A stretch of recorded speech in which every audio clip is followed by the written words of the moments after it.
Hi guys, welcome to my channel. Today we will discuss the best order to invest your money across various accounts. But before we dive into investing, we need to make sure that we have taken care of two things already. As soon as you get paid, the first step is to prioritize paying off any high interest debt that you have, such as on credit cards or any personal loan.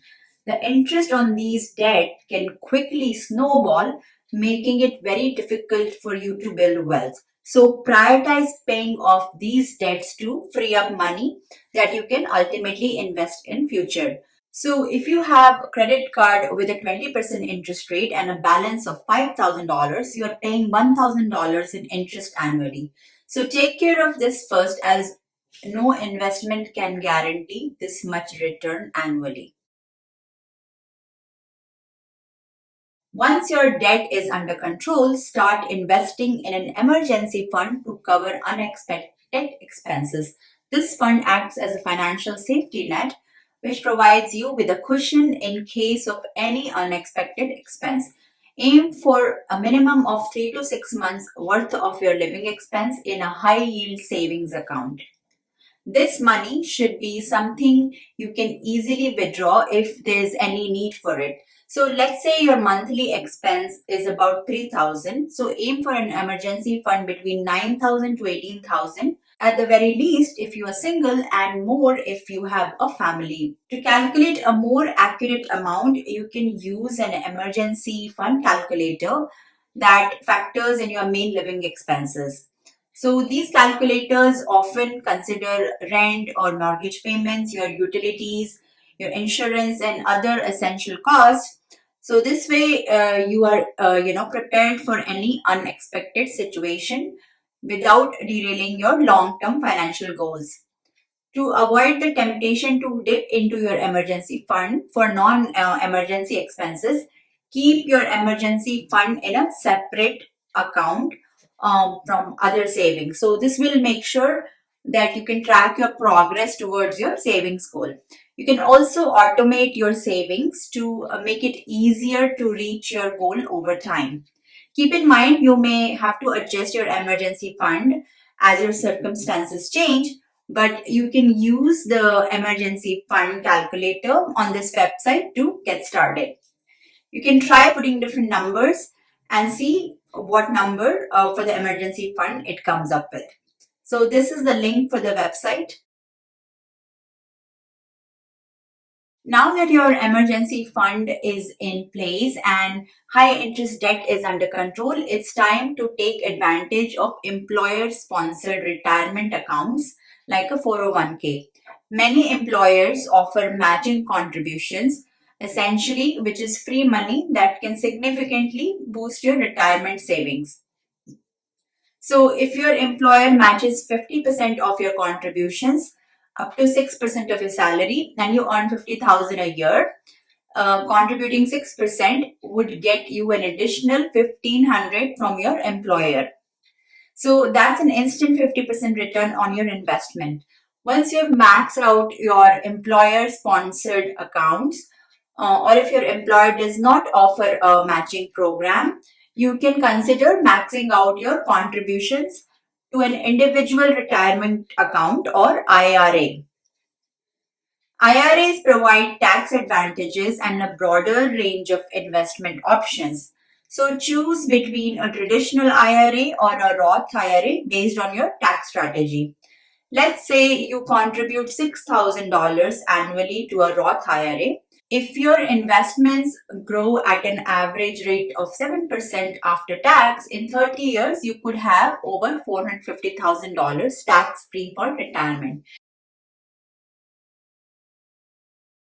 Now focus on any remaining low interest debts such as student loan or a mortgage. While these debts typically have lower interest rates, paying them off provides peace of mind and frees up even more money for future investments.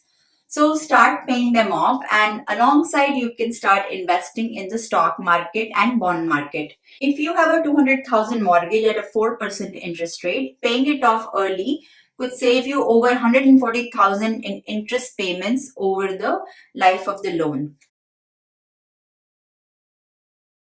When your debt seems under control, it's time to explore other taxable investment accounts. These accounts will offer the flexibility and can include individual stocks, bonds, or index funds. But keep in mind the tax implications if you sell them early. So try to keep them for a long time to get the most benefits and tax efficiency.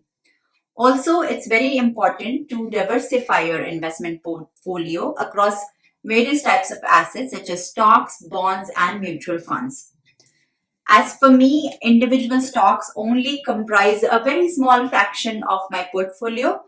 This is the money I can afford to lose. Even though I have invested in big companies like Apple, Amazon, and a few other established companies with a track record of growth, I am prepared to lose this money if something happens in future.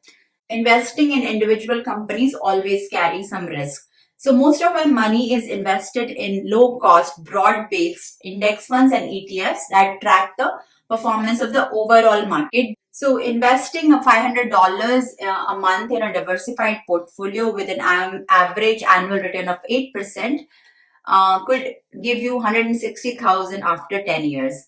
As your investments grow, make sure to rebalance your portfolio regularly to maintain your desired asset allocation based on your age, your risk tolerance, which means as you approach retirement, riskier assets like stocks should become smaller part of your portfolio and relatively safer assets like bonds should become a bigger part of your portfolio. The diversified stock portfolio tends to have both higher risk and return compared to bonds, but only if we hold them for the long term. As we near retirement, the time horizon decreases, so it is better to invest most of your money in safer investments. Also, if you are considering investing in real estate, you should be aware of these facts. Historically, stocks have overall performed better than real estate. It is true that stock market has more ups and downs, but overall they have higher returns. This is from an article which compares the two. So as you can see that stocks have outperformed real estate. But despite the potential to give you bit bigger returns, stocks don't have any tangible value, and for many people real estate is a valuable tangible asset.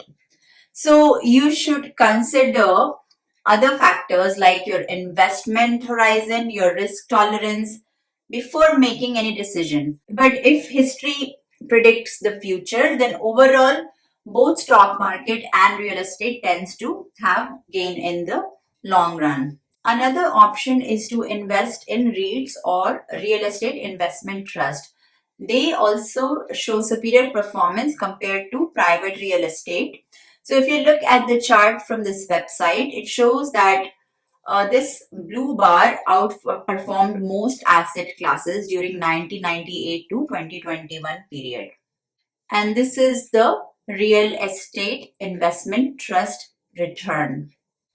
Remember, personal finance is just that, personal. So you can adapt these steps to your unique situation and goals. So if you found this video useful, give it a thumbs up and subscribe for more content and share your thoughts in the comments below. I am Parul and I will see you in my next video.